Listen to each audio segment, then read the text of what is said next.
Vasara jau visai ant nosies, mokslo metai eina į pabaigas ir tėveliai jau ima sukti galvas, kokiomis veiklomis galėtų vaikai užsiimti vasarą. Eikų akademijos vasaros stovyklos yra puikus nuotykis visiems smalsiems vaikams.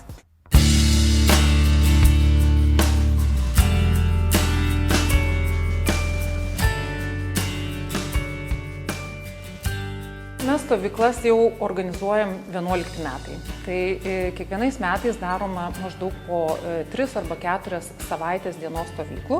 Tai mūsų stovyklos yra skirtos ir mūsų mokiniam, kurie mokosi pas mus, bet ir mokiniam, kurie pirmą kartą apie mus išgirdė ir pirmą kartą atėjo.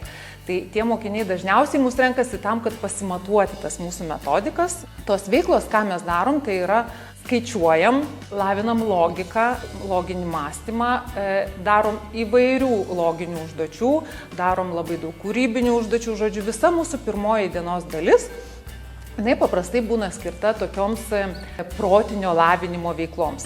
Na, o paskui po pietų jau mes keliaujame visokias išvykas, ekskursijas, edukacijas, pažindinamės, mokomės ir įvairios va tokios jau aktyvesnės veiklos. EIQ akademijos vaikų dienos stovyklos skirtos lavinti logiką ir emocinį intelektą, mokyti efektyvių būdų susikaupti, greitai ir tiksliai skaičiuoti. Čia taip pat vyksta smagios pažintinės išvykos, pokalbiai ir naujos draugystės.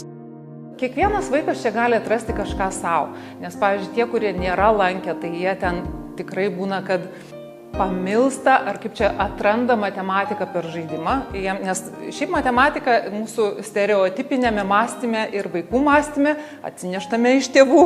Jinai yra toksai baimė šiek tiek keliantis dalykas, bet čia mes parodom, kad matematiką galima žaisti, kad ją galima sverti, dėlioti, statyti ir matematika tai yra smagu, skaičiai yra smagu. Tai kai kurie vaikai tą atranda, kiti atranda visokius kūrybinės veiklas, kurios ten irgi išsineša namo darbelius, ten tėvelius džiugina ir panašiai. Kiti atranda įvairiose loginėse veiklose, atranda savo kažkokių mėgstamų veiklų. Tai žodžiu, yra labai platus spektras dalykų, kuriuos kiekvienas vaikas kažką randa savo.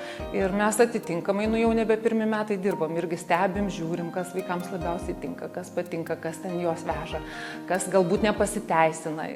Stovyklos veiklų metu vaikai mokosi pažinti emocijas, patiriant pergales bei nesėkmes, stiprinant pasitikėjimą savimi ir ryžtą. Tai itin svarbus emocinio intelekto įgūdžiai, padedantis vaikams lengviau bendrauti ir bendradarbiauti su kitais.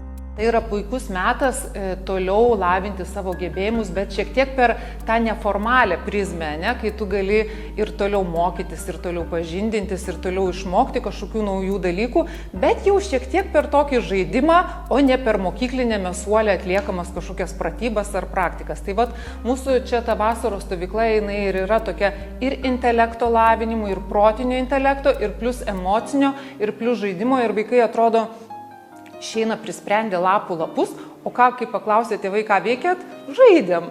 Tai va čia tokia ir yra ta vasara ir tokia veikla, kad per žaidimą jie atliktų ir kažkokias tikrai protingas veiklas, kažką išmoktų naujo, bet šiaip jaustųsi kaip atostogauja ir vasaroja.